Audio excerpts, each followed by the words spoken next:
If you want to remove a payment method from your Apple Music account, follow these straightforward steps.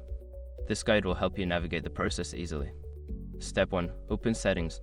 Launch the Settings app on your iPhone, iPad, or iPod Touch. This is where you can manage your Apple account and payment methods.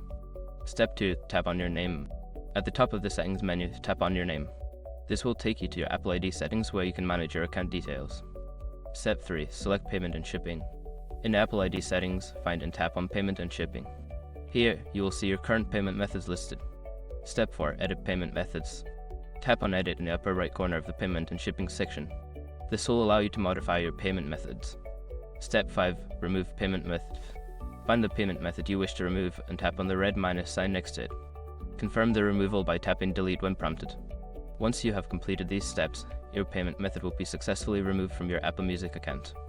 If you have any further questions or need assistance, feel free to reach out to Apple support.